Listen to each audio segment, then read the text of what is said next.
Le tableau noir renvoyait une surface intimidante, maculée de craies blanches, comme une cicatrice géométrique.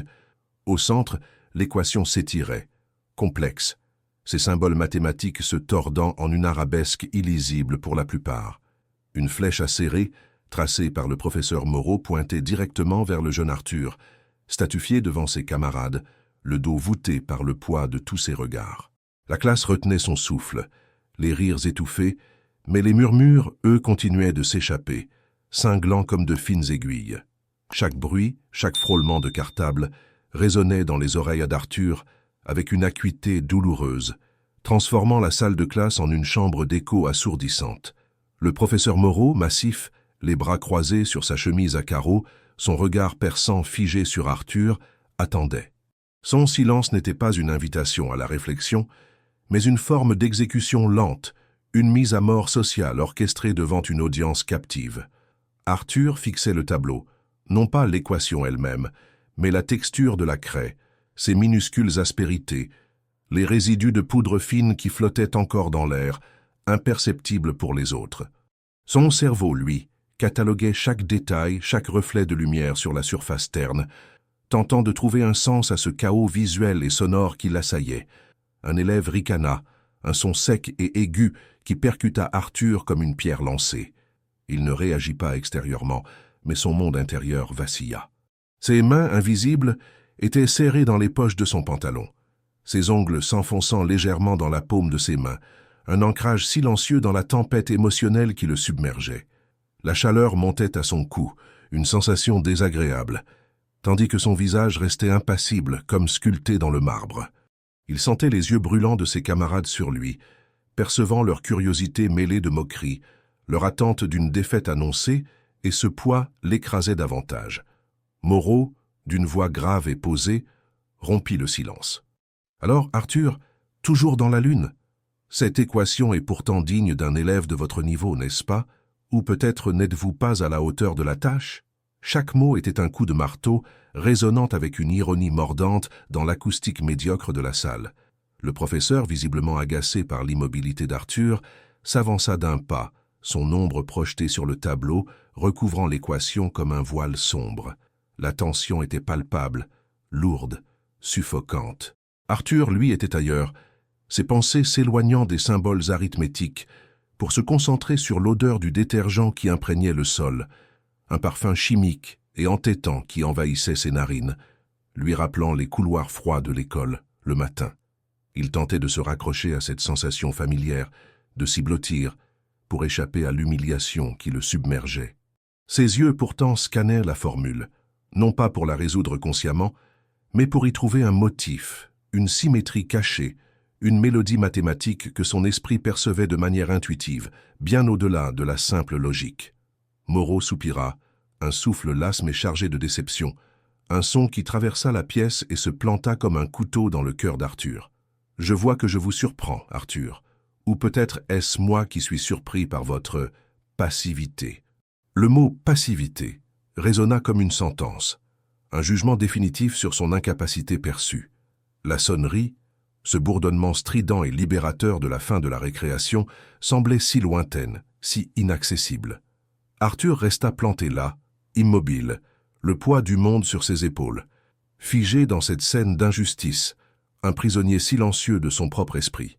Arthur, à 12 ans, était une énigme emballée dans des vêtements légèrement trop grands, souvent froissés, comme si chaque matin, ses gestes l'avaient précipité hors du lit, sans réelle attention pour l'ordre des choses.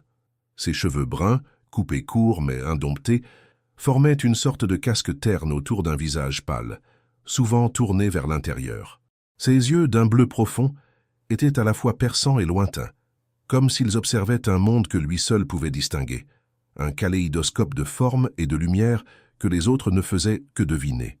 Il ne regardait jamais vraiment les gens dans les yeux, préférant scruter leurs mains, les motifs de leurs vêtements, ou un point invisible au-dessus de leur épaule, une habitude qui était souvent interprétée comme de l'indifférence ou de la défiance.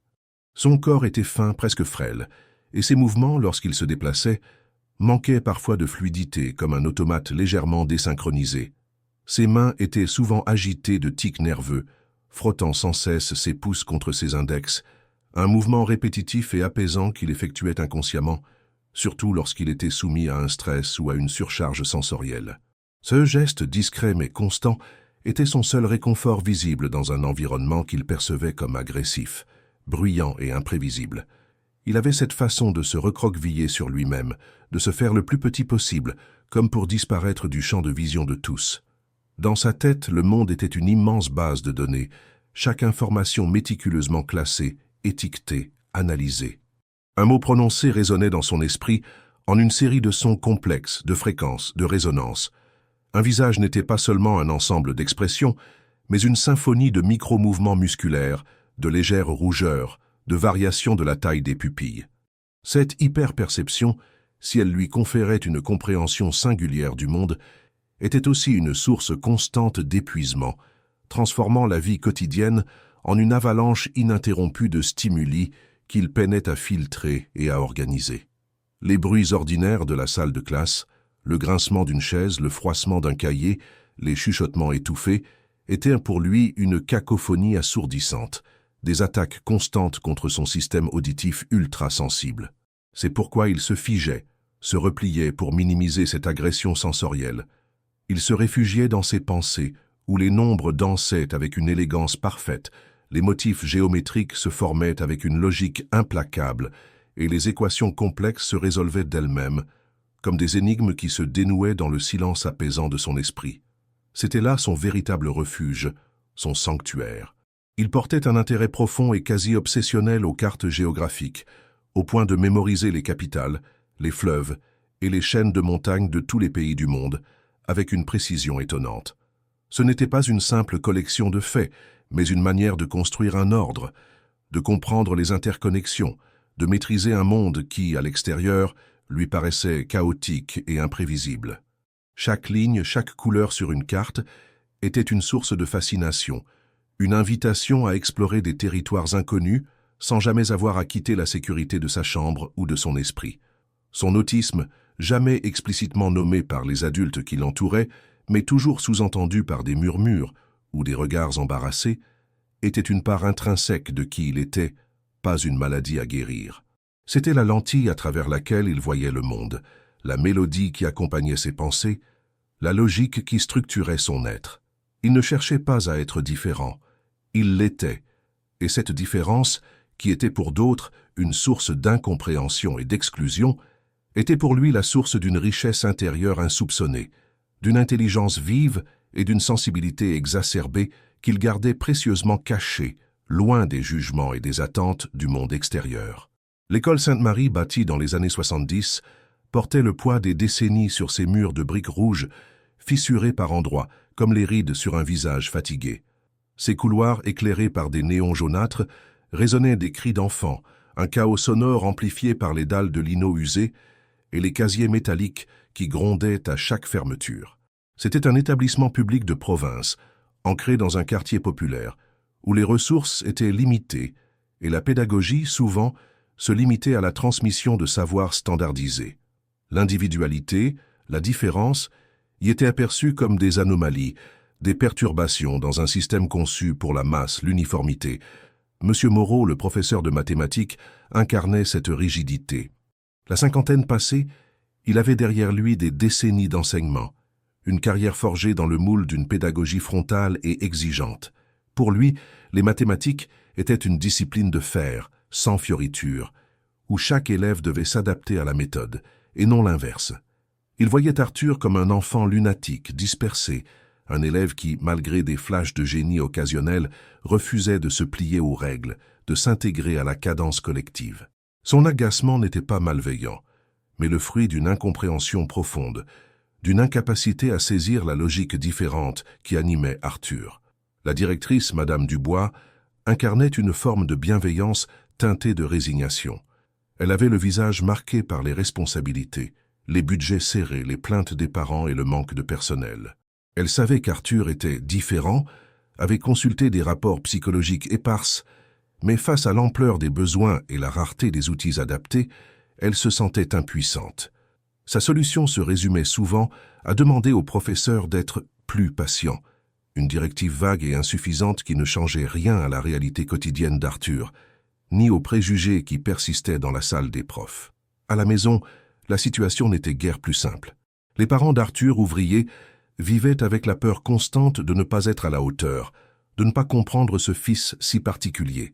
Sa mère, Valérie, essayait d'établir des routines strictes, persuadée que l'ordre apaiserait son fils. Mais ses efforts se heurtaient souvent aux sensibilités d'Arthur, à son besoin de rituels propres, souvent incompréhensibles pour elle. Son père, Jean-Luc, silencieux et maladroit, se réfugiait dans son travail, incapable de briser le mur de silence qui s'était érigé entre eux et leur enfant, ne sachant comment exprimer son amour et sa frustration mêlée. Les interactions en classe étaient un balai incessant d'incompréhension. Lorsqu'Arthur se mettait à fixer les motifs du carrelage, pendant qu'un exercice était expliqué, Moreau y voyait de l'insouciance, un manque de respect. Lorsqu'il répondait à une question avec une logique déconcertante, sortant du cadre attendu, ses camarades chuchotaient, se moquaient de son originalité, et le professeur le reprenait, exigeant une réponse normale, une conformité qui lui était étrangère. Chaque interaction était une occasion manquée de connexion, une preuve supplémentaire de la distance abyssale qui séparait le monde d'Arthur de celui de ses pairs et de ses éducateurs.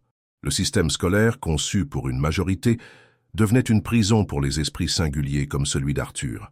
Les évaluations standardisées ne captaient qu'une infime partie de son intelligence, laissant dans l'ombre ses capacités uniques de raisonnement, sa mémoire prodigieuse et sa manière singulière de percevoir les liens entre les choses. L'école, loin d'être un lieu d'épanouissement, était devenue pour Arthur un espace d'étouffement où son potentiel était ignoré, son individualité réprimée, et où la reconnaissance de sa valeur se faisait attendre, piégé par des structures rigides et des mentalités hermétiques. Arthur avait des éclairs de lucidité qui laissèrent les adultes pantois, bien que souvent incapables de les interpréter correctement. Un jour, lors d'un cours d'histoire, alors que le professeur tentait vainement de faire comprendre les concepts de proportion et d'échelle en cartographie, Arthur, sans un mot, avait pris une feuille et dessiné une carte du monde d'une précision étonnante, replaçant chaque continent, chaque pays, avec une exactitude troublante. Il avait même ajouté des détails géographiques que personne n'avait mentionnés, comme des dépressions océaniques ou des chaînes de montagnes mineures. Ce fut une brève manifestation de son esprit, vite balayée par l'enseignant qui, déconcerté par tant d'originalité, lui avait demandé de se concentrer sur l'exercice donné à l'ensemble de la classe, ignorant ce signe évident de surdouance spatiale et mémorielle. Un autre signe de son talent se manifestait lors des cours de sciences. Pendant que les autres élèves peinaient à saisir les principes de la physique élémentaire, Arthur restait silencieux, absorbé. Puis, d'un coup, il posait une question si pertinente, si en avance sur le programme, qu'elle laissait l'enseignant sans voix. Une fois, il avait demandé si la gravité pouvait être influencée par des champs magnétiques intenses, un concept bien au-delà de ce qui était enseigné en collège. Le professeur, un peu agacé par ce qu'il percevait comme une tentative de déstabilisation, avait répondu par une boutade, minimisant la curiosité profonde d'Arthur, la reléguant au rang de simple excentricité. Ses compétences en calcul mental étaient également phénoménales.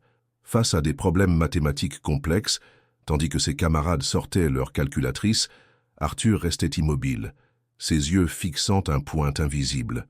Quelques secondes plus tard, il murmurait la réponse exacte, sans jamais pouvoir expliquer comment il l'avait obtenue. C'était une intuition pure, une sorte de vision interne des nombres qui s'organisaient d'eux-mêmes dans son esprit. Mais cette rapidité, cette absence de méthode explicable, dérangeait les professeurs qui y voyaient un manque de rigueur ou même de la tricherie, plutôt qu'une capacité cognitive hors norme. Les efforts de sa mère pour attirer l'attention des enseignants sur les aptitudes d'Arthur se heurtaient à un mur. Lors des rendez-vous parents-professeurs, elle mentionnait ses connaissances encyclopédiques sur des sujets variés, sa capacité à construire des modèles complexes avec une précision d'ingénieur ou sa mémoire photographique. Mais les enseignants la rassuraient avec des phrases toutes faites, parlant de phase de développement ou de besoin d'intégration sociale, réduisant ses talents à de simples curiosités, sans jamais envisager qu'ils puissent être le reflet d'une intelligence exceptionnelle, juste exprimée différemment. Ces manifestations de son génie étaient souvent accompagnées d'une gêne sociale notable, Arthur ne cherchait pas à impressionner, ni à se faire valoir. Ses interventions étaient spontanées, presque involontaires, dictées par une logique interne qui ne pouvait être contenue. Une fois son observation faite, ou sa réponse donnée, il se repliait sur lui-même, comme s'il regrettait d'avoir brisé le silence, d'avoir attiré l'attention sur lui. Cette absence de désir de reconnaissance renforçait l'idée chez les adultes qu'il était ailleurs, qu'il manquait de motivation, alors qu'en réalité, son monde intérieur était en constante ébullition créative. Ainsi, son potentiel restait largement inexploité, un trésor caché sous une couche de malentendus. Chaque étincelle de son génie était éteinte avant de pouvoir éclairer. Chaque preuve de son intelligence unique était interprétée à travers le prisme de la normalité, niée ou simplement ignorée. L'école, loin de cultiver ses talents, contribuait à les enfouir faute de comprendre comment interagir avec un esprit qui ne cadrait pas avec les attentes standardisées, laissant Arthur seul avec ses fulgurances incomprises et sous-estimées dans un système qui ne savait pas les accueillir. L'isolement d'Arthur n'était pas un choix, mais une conséquence inévitable de son incapacité à naviguer dans les codes sociaux complexes de la cour de récréation. Tandis que les autres enfants formaient des groupes bruyants, riaient et couraient, Arthur se tenait souvent à l'écart, appuyé contre un mur, les yeux perdus dans les motifs aléatoires du ciment, ou bien assis sur un banc, observant les fourmis s'organiser sur le sol. Les tentatives de ses camarades pour l'inclure étaient rares et maladroites, souvent suivies de moqueries lorsque ses réactions étaient aperçues comme étranges ou incompréhensibles. Cette solitude, bien que parfois apaisante dans son silence, était aussi une douleur sourde, un rappel constant de sa différence. La douleur de ne pas être compris s'accumulait, silencieuse, dans les recoins de son esprit.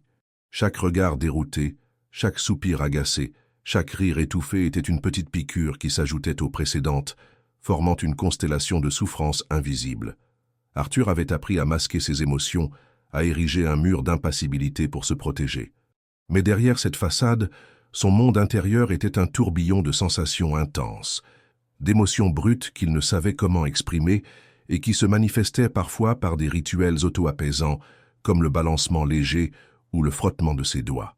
Pour échapper à cette surcharge émotionnelle et sensorielle, Arthur se réfugiait dans ses mondes intérieurs. Les livres de science, les encyclopédies, les atlas devenaient ses seuls amis, des compagnons silencieux qui ne jugeaient pas, qui offraient une logique et un ordre là où le monde réel n'était que chaos. Il pouvait passer des heures à étudier les trajectoires des planètes, les fonctions trigonométriques ou la classification des espèces, se perdant dans la beauté structurée de ces systèmes, un contraste apaisant avec l'imprévisibilité des interactions humaines qui l'épuisait tant. Le contraste entre son intelligence fulgurante et le rejet constant qu'il subissait devenait de plus en plus flagrant. Il comprenait des concepts complexes que les adultes peinaient à saisir, résolvait des problèmes qui laissaient ses professeurs perplexes, mais était incapable de nouer des liens sociaux simples, de répondre à une question directe sans un temps de latence déroutant. Cette dichotomie, cette contradiction apparente entre ses capacités intellectuelles et ses difficultés relationnelles, était la source principale de l'incompréhension des adultes, qui voyaient en lui un enfant à problème plutôt qu'un esprit brillant ayant besoin d'un cadre adapté. Ces rituels devenaient plus prononcés à mesure que la tension augmentait. Avant d'entrer en classe, il comptait les marches de l'escalier, toujours le même nombre, une manière de contrôler une petite partie de son environnement. À son bureau, il alignait ses stylos avec une précision obsessionnelle, créant un ordre miniature dans le désordre ambiant. Ces gestes répétitifs, souvent perçus comme des obsessions ou des manies, étaient en réalité ses béquilles, ses ancres dans un monde qu'il trouvait chaotique et imprévisible, des moyens de réguler un système nerveux constamment en alerte face aux stimuli extérieurs. La solitude d'Arthur était un poids lourd qu'il portait chaque jour, aggravé par la conscience aiguë de sa propre singularité. Il savait qu'il était différent, qu'il percevait le monde d'une autre manière, mais ne comprenait pas pourquoi cette différence devait entraîner une telle exclusion. Au fond de lui, un désir profond de connexion existait, étouffé par la peur du jugement et la difficulté à initier le contact. Il se retirait non par choix mais par nécessité de se protéger d'un environnement qui ne savait ni le comprendre, ni l'accueillir pleinement, le laissant prisonnier de sa propre brillante mais isolée conscience. Ce jour-là, la tension dans la salle de classe était palpable, plus dense que d'habitude, comme un orage qui se prépare. Moreau, exaspéré par ce qu'il considérait comme l'indifférence d'Arthur, avait décidé de frapper un grand coup. Il avait délibérément choisi un problème de géométrie particulièrement ardu, un de ceux qui piégeaient systématiquement les meilleurs élèves, et l'avait projeté au tableau, les traits noirs des figures se détachant sur le fond blanc. « Très bien, Arthur. Puisque vous semblez ailleurs, peut-être que cet exercice aura l'obligeance de retenir votre attention. Venez au tableau et résolvez-le. Maintenant. » Le ton n'admettait aucune réplique. Arthur sentit une vague de chaleur monter à son visage. Ses mains se mirent à trembler légèrement, un mouvement à peine perceptible, mais qui trahissait son anxiété croissante. Il détestait être le centre de l'attention, être mis au défi de cette manière frontale, car cela le déstabilisait profondément. Il se leva de sa chaise avec une lenteur calculée, ses gestes paraissant lourds et hésitants. Chaque pas vers le tableau était un supplice, une exposition forcée de sa vulnérabilité devant les regards de ses camarades, qui, curieux, suivaient la scène avec un mélange d'appréhension et d'excitation.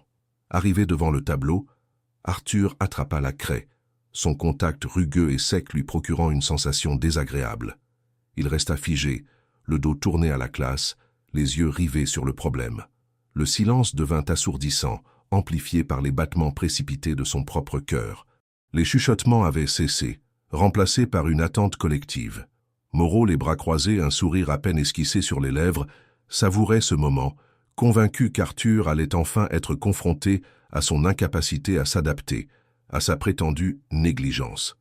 Il voyait là une leçon nécessaire. Les secondes s'étirèrent, lourdes et interminables.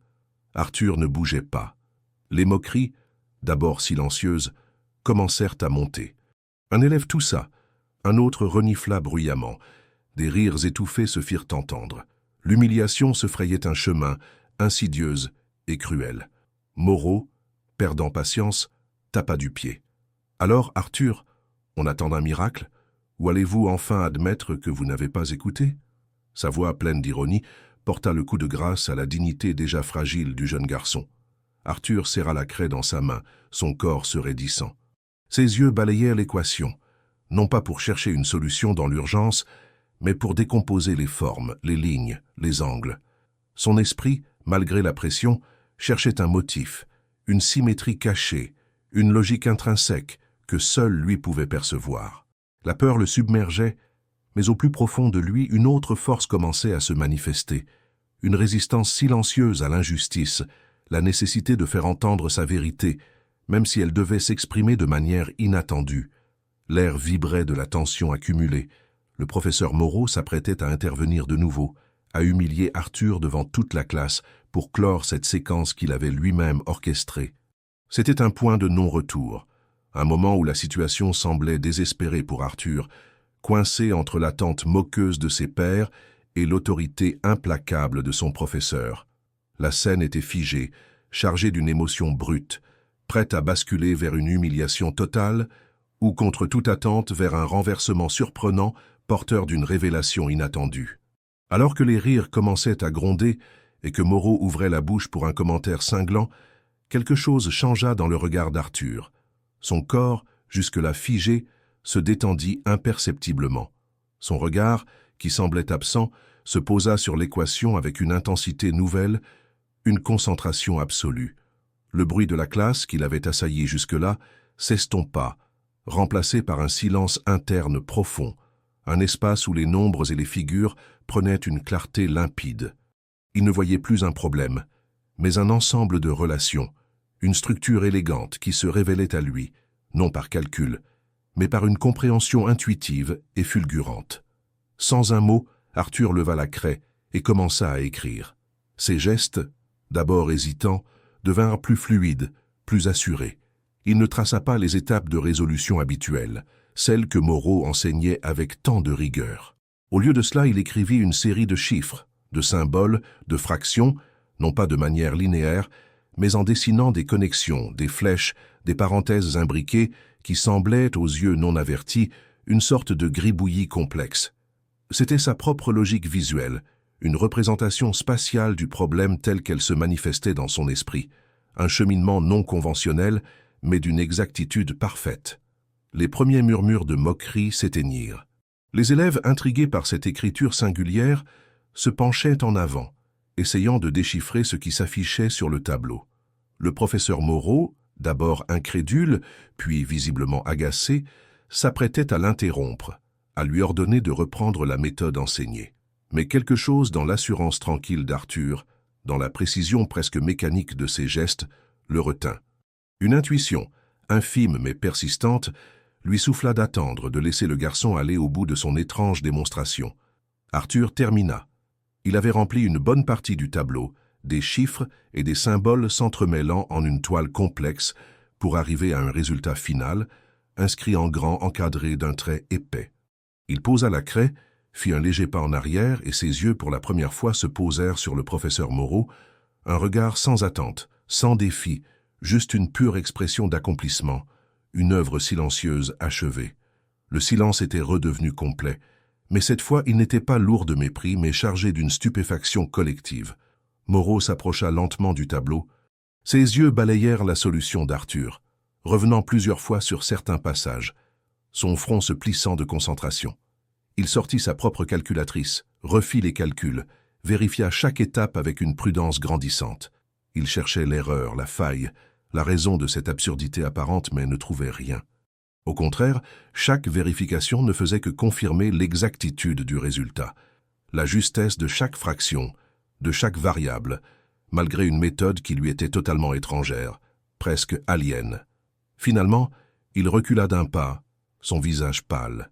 La solution était parfaite. L'équation qu'il avait lui-même jugée impossible pour des élèves de ce niveau avait été résolue par Arthur, non seulement correctement, mais avec une élégance mathématique que Moreau n'avait jamais vue. La craie, posée sur le rebord du tableau, semblait irradier une lumière nouvelle. Ce n'était pas seulement un problème de maths qui avait été résolu, c'était une perception entière qui venait d'être bouleversée, un génie silencieux qui s'était révélé, inattendu et incontestable. Un silence profond et stupéfait s'abattit sur la salle. Ce n'était plus le silence moqueur du début, mais un mutisme respectueux, presque religieux. Les élèves, qui quelques instants plus tôt ricanaient et chuchotaient, restaient immobiles, leurs yeux rivés sur le tableau, puis sur Arthur, puis à nouveau sur Moreau. Leurs visages, marqués par l'incrédulité, reflétaient une compréhension naissante, une réalisation que ce garçon étrange souvent ignoré venait de faire preuve d'une capacité qui les dépassait tous. Certains avaient la bouche légèrement ouverte, comme s'ils s'apprêtaient à parler, mais ne trouvèrent pas les mots. Le professeur Moreau, lui, ne dit rien pendant de longues secondes. Son visage était une toile où se peignaient tour à tour le choc, la confusion, puis une forme de reconnaissance émergente, teintée d'une gêne manifeste. Il passa une main sur son front, comme pour effacer le doute, pour s'assurer que ce qu'il venait de voir n'était pas une illusion. L'autorité qu'il avait affichée tout à l'heure s'était évaporée, remplacée par une humilité inattendue. Son regard sur Arthur n'était plus celui du jugement, mais celui d'une admiration contenue, mêlée d'un profond remords pour la manière dont il l'avait traité. Une jeune fille, Sarah, habituellement discrète, déplaça légèrement sa chaise, le grincement brisant le silence, attirant tous les regards. Elle ne dit rien, mais son visage exprimait une surprise authentique et une lueur de compréhension traversa ses yeux. Elle jeta un coup d'œil à Arthur, non plus avec la curiosité habituelle, mais avec une forme nouvelle de considération, presque de la déférence. Pour la première fois, le rideau de l'incompréhension commençait à se lever, révélant la lumière du génie d'Arthur. Invisible jusqu'alors pour la plupart d'entre eux, les camarades de classe échangèrent des regards. Certains hochèrent la tête lentement, comme s'ils digéraient l'ampleur de ce qu'ils venaient de voir. D'autres détournèrent les yeux, visiblement mal à l'aise d'avoir participé, même passivement, à l'humiliation d'Arthur. La dynamique de la classe avait été brisée. La hiérarchie implicite, où Arthur occupait la place du marginal, était en train de s'effondrer sous le poids d'une vérité incontestable. L'image du cancre s'effaçait, remplacée par celle, déroutante, d'un esprit exceptionnel qui avait toujours été là, sous leurs yeux, mais qu'ils n'avaient jamais su voir. Le professeur Moreau toussa, un son sec qui semblait le ramener à la réalité. Il replaça ses lunettes sur son nez, ses mains tremblant légèrement. Il s'apprêtait à prendre la parole, mais les mots semblaient se coincer dans sa gorge. Il regarda Arthur, ce jeune garçon qui était resté silencieux pendant tant de temps, et vit en lui non plus un problème à gérer, mais un mystère à explorer, un esprit à comprendre, une intelligence à laquelle il n'avait pas rendu justice. L'impact de cette révélation était profond, personnel, bien au-delà de la simple résolution d'une équation. L'atmosphère de la salle de classe, habituellement chargée de bruits et de mouvements, resta figée dans cet instant de révélation. Les cahiers étaient restés ouverts, les stylos immobiles. Les élèves et leurs professeurs avec eux venaient d'assister à un moment charnière, une démonstration éclatante que l'intelligence ne se conformait pas toujours aux attentes, qu'elle pouvait se cacher derrière le silence et la singularité. Ce fut un choc, une prise de conscience brutale et nécessaire qui allait changer à jamais la perception d'Arthur au sein de cette école et peut-être au-delà. Moreau se dirigea lentement vers Arthur. Chaque pas était lourd de la reconnaissance d'une erreur, d'une injustice. Il s'arrêta devant lui, et sans prononcer un mot, il tendit sa main, non pas pour l'interroger ou le réprimander, mais dans un geste de pure et simple réconciliation. Sa paume était ouverte, invitant, non pas exigeant. Arthur, surpris par ce contact inattendu, hésita un instant, son regard balayant la main tendue, puis le visage du professeur. C'était un geste simple, mais chargé d'une signification immense, un pont jeté par-dessus le fossé d'incompréhension qui les avait séparés jusqu'à présent. Arthur posa sa propre main dans celle de Moreau. Le contact fut bref, mais ferme. Il ne sourit pas, son visage restant empreint de cette même impassibilité, mais ses doigts ne s'agitèrent plus, un signe imperceptible de l'apaisement intérieur qui l'envahissait. Ce n'était pas une victoire exubérante, mais une acceptation silencieuse, une reconnaissance mutuelle qui se jouait loin des mots, dans le langage subtil des gestes. Le professeur serra légèrement sa main, un signe d'encouragement discret, de respect retrouvé. Pour la première fois, Arthur sentait qu'il était vu, non pas comme un problème, mais comme une personne à part entière, avec ses propres forces. Moreau se tourna vers la classe, ses yeux balayant les visages de ses élèves encore stupéfaits.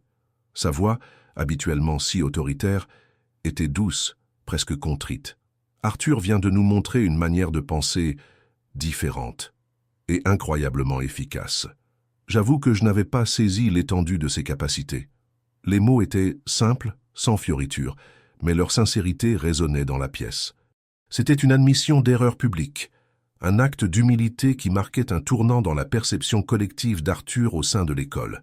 Le professeur, d'habitude si rigide, venait de briser ses propres murs. L'impact sur les élèves fut immédiat. Les regards de moquerie s'étaient mués en curiosité respectueuse. Quelques-uns hochèrent la tête en signe d'approbation. Sarah, la jeune fille aux yeux attentifs, esquissa un léger sourire en direction d'Arthur.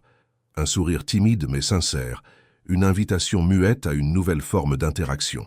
C'était un changement subtil, mais fondamental, une réinitialisation de la dynamique de groupe.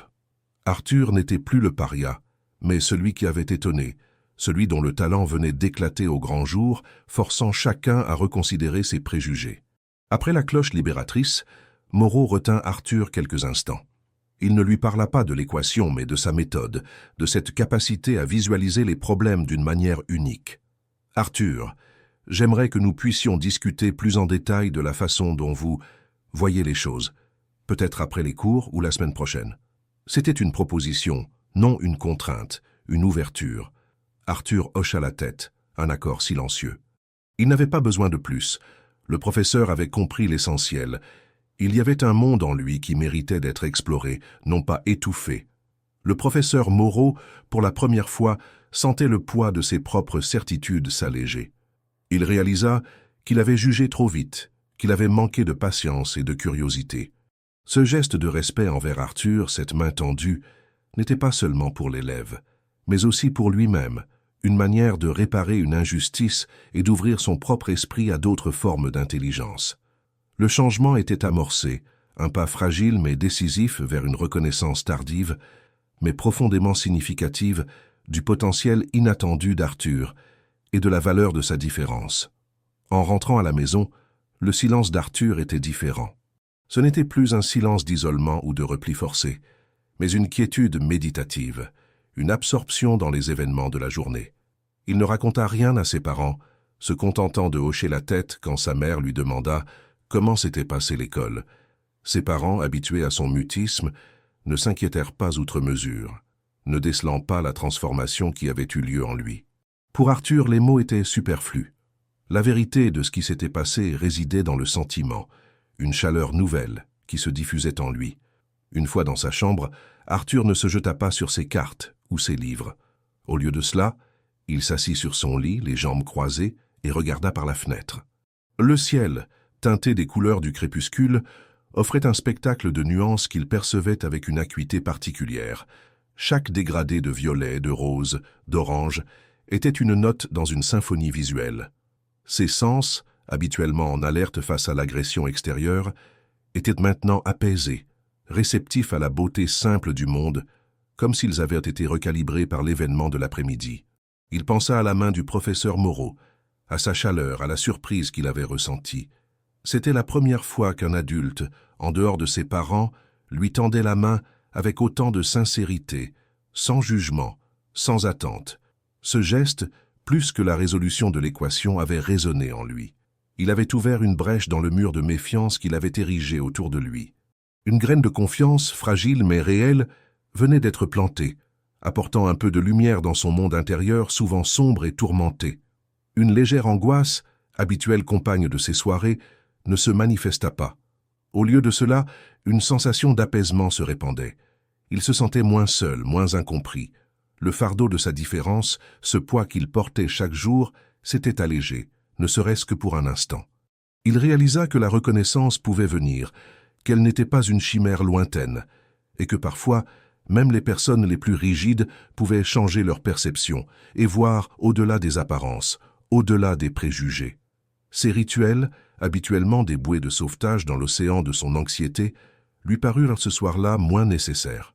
Il ne ressentit pas le besoin de compter les livres sur son étagère, ni d'aligner ses crayons avec une précision millimétrée. Un nouveau calme s'était installé en lui, un espace de tranquillité où son esprit pouvait vagabonder librement, sans la contrainte de la surstimulation ou de la peur du jugement. C'était une liberté inattendue, un moment de pure quiétude. Avant de dormir, il repensa au tableau, aux chiffres qu'il avait tracés et à la réaction de Moreau. Ce n'était pas seulement son intelligence qui avait été révélée, mais sa manière d'être, sa particularité qui avait été acceptée. C'était un pas immense, une victoire silencieuse mais profonde.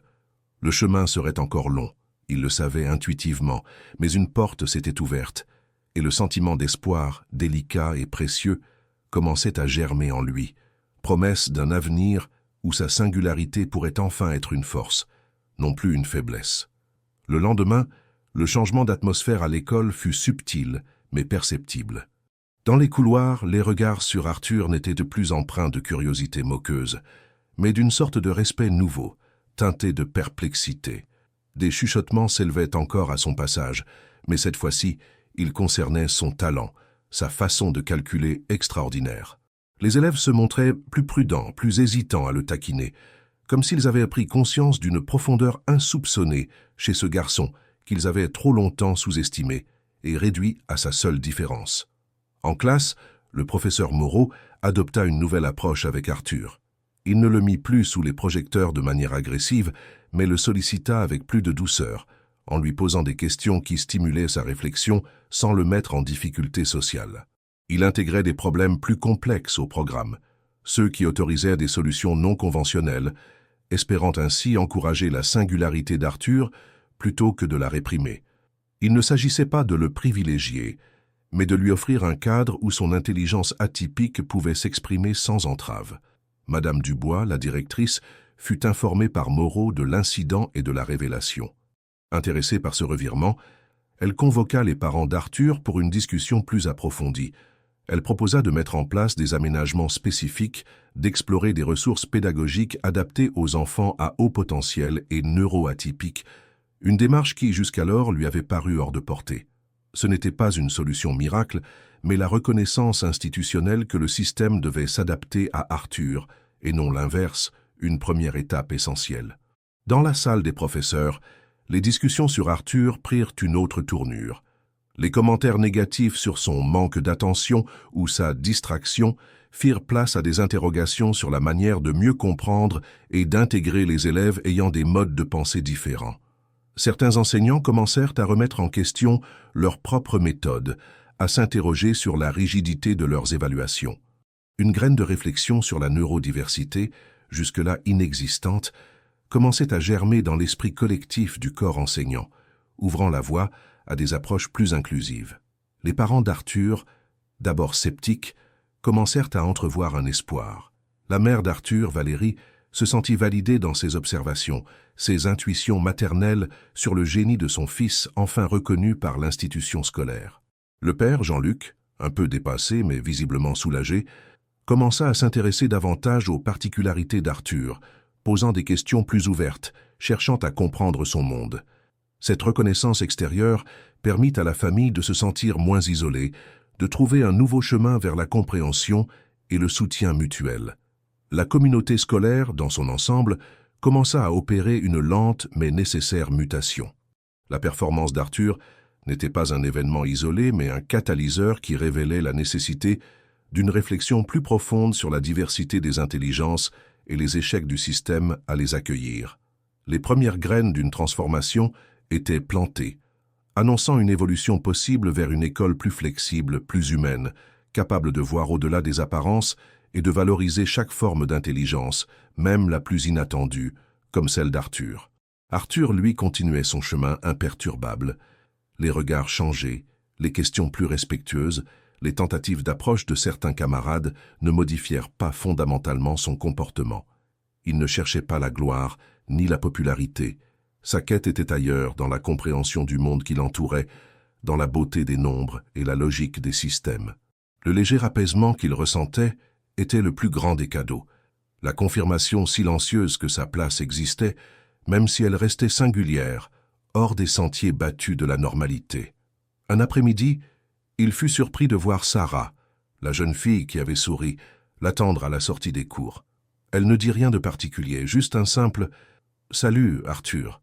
Ce fut le début d'une interaction inattendue, non pas une conversation bruyante, mais une compagnie silencieuse et respectueuse. Elle le laissait observer le monde à son rythme, sans chercher à le forcer à s'adapter. Ce fut une amitié fragile, construite sur le respect de la différence, un fil ténu mais précieux dans le tissu de sa vie qui le sortait de son isolement le plus complet.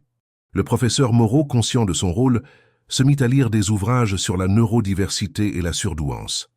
Il voulait comprendre, non pas par obligation, mais par un désir sincère de ne plus reproduire ses erreurs passées. Sa rigueur habituelle se transforma en une curiosité bienveillante, une ouverture d'esprit qu'il transmettait, sans le savoir, à ses autres élèves. La classe devint un laboratoire d'apprentissage mutuel, où le professeur apprenait autant de la singularité d'Arthur que l'élève apprenait des structures mathématiques.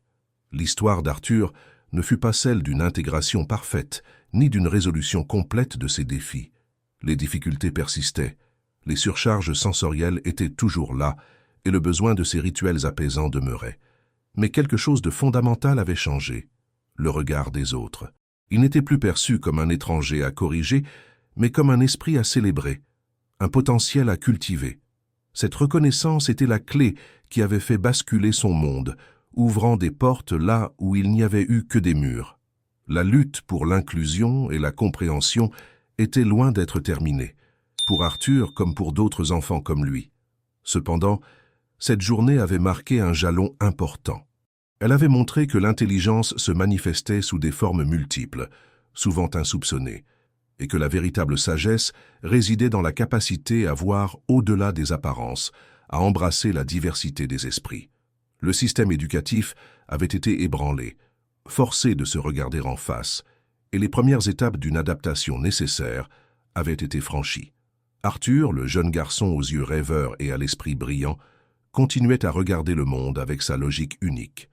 Il portait en lui la certitude que sa différence était aussi sa force, et que même s'il ne parlait pas toujours le même langage que les autres, il avait quelque chose d'essentiel à partager. Le soleil se couchait sur l'école Sainte-Marie, projetant de longues ombres sur les murs de briques. Et dans cette lumière douce, on pouvait imaginer Arthur, seul mais non plus isolé, traçant de nouvelles équations, non plus sur un tableau, mais dans l'infini des possibilités de son esprit, enfin reconnu.